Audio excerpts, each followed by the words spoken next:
I'd love to know if you knew anything about the history of Godzilla films. Were you a fan before taking on this role?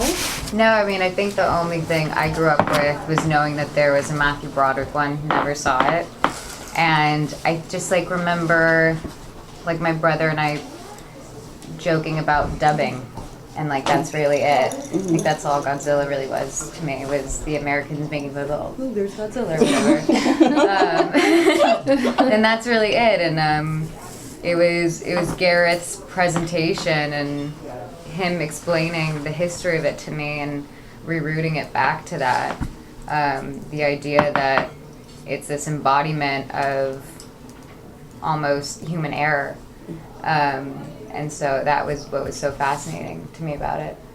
Did you go back and look after getting the role at any of the other films? I didn't. I mean, he told me the only one that he actually cared for me to get a hold of was the original. And I still haven't seen it, and I really should want to. That's not like a sin for me to admit, but like... It's very honest. Yeah, I'm being honest.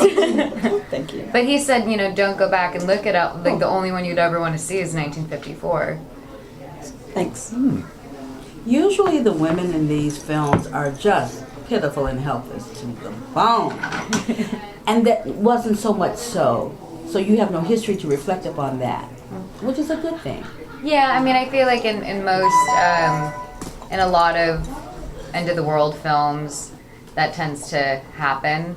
And I think Gareth really wanted to go against most stereotypes for these kind of movies, and wanted it to be rooted in a family, and he wanted everyone to have a strong presence in a role in the ensemble. This is such a big film of so many moving parts. What's the most interesting part of shooting in a capacity like this? Because we see the final product and it looks like you're involved in all the digital aspects of things going on, but a lot of that you're having to play off of things that you don't see. Yeah, I think that's what was really exciting about the idea of doing a project like this, is the you know, using your imagination from being a child in a playground, you playing Hot Lava or, you know, Jaws or something, and you don't touch the ground and all that stuff. And that's kind of how it felt. And then just allowing your imagination to do that is really fun. And it's surprisingly technical, because the camera has to do a very specific exact movement that the special effects team needs them to do for reveals. And so I'm counting seconds in my head or footsteps or something, and knowing, and then, or I'm getting, you know, verbal cues just from the camera guy because it's so loud from rain or extras or whatever. So that kind of technical part of it is very strange, and to find like freedom within it is a fun challenge. How many hours on set? Because again, it's a big movie. Yeah. And you have to play off a lot. So how long were the days? I can't remember. I don't think we ever really did a lot of overtime. I didn't, because I think I was rooted in a lot of, you know, home situations. So we moved quite fast, and so I don't remember working overtime really that much. And also, I never waited around. I was like so thinking that this was a film where you just like wait for light setups, and you know, this is what everyone's talking about. You like wait around for hours and then you work for 5 minutes, and this was just nonstop. It was so fun to work like that. It's how I like have learned how to work, and it was awesome to get to have that momentum throughout the day. You mentioned that you were inspired or influenced or something to that effect by Gareth's presentation. Mm-hmm. I haven't met him yet. What was it about his presentation of the concept of the movie that drew you in? So what he showed first is this clip that he showed Comic-Con, I guess 2 years ago, before we were there. And it's a clip that pans, it's similar to parts of different trailers, but it pans over this city that has been just completely destroyed and mauled.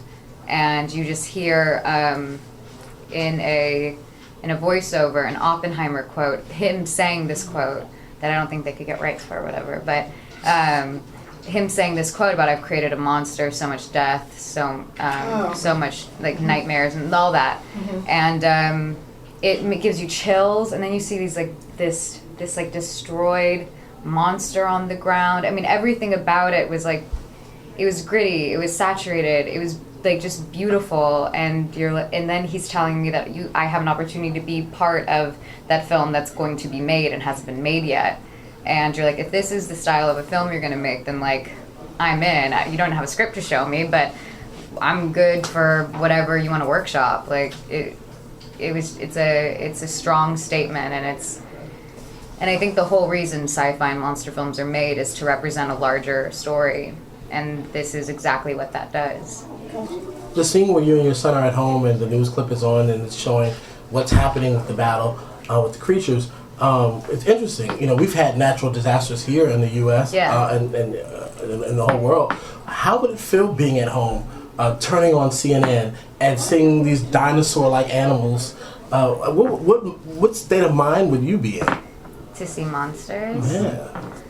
I have no idea, because every time when we would like, you know, look at the TV or look at a monster or something, I'm thinking like Sniper, I'm thinking, you know, War at Home situation, because that's something that I don't think Americans, you know, except for the exception of really September 11th and terrorist attacks that have happened, we've never really had like war on our own grounds, and so that to me is like my biggest fear.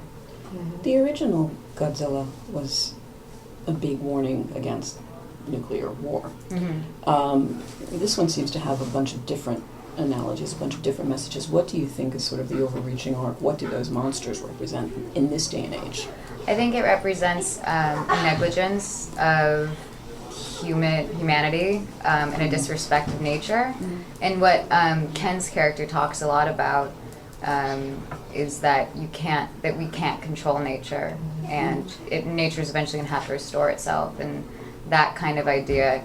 And there's a great, you know, the same thing, that there's a dichotomy between Godzilla being the villain and the hero. It's the same thing about nature being this glorious, beautiful thing, and also like the biggest destructor. That's the word, destroyer.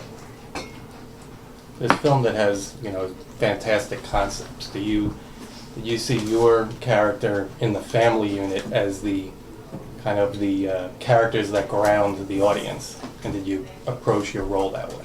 That's what we were hoping. I mean, that's what Aaron and Gareth and I like worked towards, was the whole point of the film, you know, the whole through line that hopefully people link into is the fact that this young man is trying to come into his own and like go through his own demons with his own issues with his father, and becoming a man and being there for his own family, and his father wasn't there for his, and him trying to get back to his wife and his child. And that's the whole draw, hopefully, is that they need to be together. They can be a successful unit. They have the hope. He has changed. You kind of hope that is the thread that follows the whole film, along with this world under you know, huge warning, or yeah. She's such a devoted mother, clearly. What makes her stay when she's sending her child away? I think it's something that I assume in a situation like Katrina, women and men at hospitals. I guess there are some stories where people have had to leave, you know, certain patients in intensive care that were already going to pass probably within the next few days. They had to leave them in order to save themselves, but staying there to the bitter end until you can like do your duty and do, you know, what your job is. And that's how I always justified it. It's supposed to be a part of the Hippocratic Oath, right? It's sort of what doctors and medical people take. Yeah. That oath to serve, you know, in spite of everything else. Yeah. I think it stems from that. You and Aaron are doing another project, is that correct? Yes, we are. How was the casting? Were you cast for this first, or the other thing, which shall remain nameless? We finished this. Oh. Oh. We finished this movie, and then it came up when we were done, and it was really funny. Was it a weird shift in gears for you to play husband and wife and then something else? It's Or was it comfort? Yeah, I think it's well, because we're playing twins. I mean, it's not like that because it's a comic book, so you can't really hide that. But we're playing twins, and it's so much nicer to play twins with someone you actually know, instead of someone you're just getting to know. So it's actually great. Guys, so sorry, we're just out of time. We have to shift. Oh,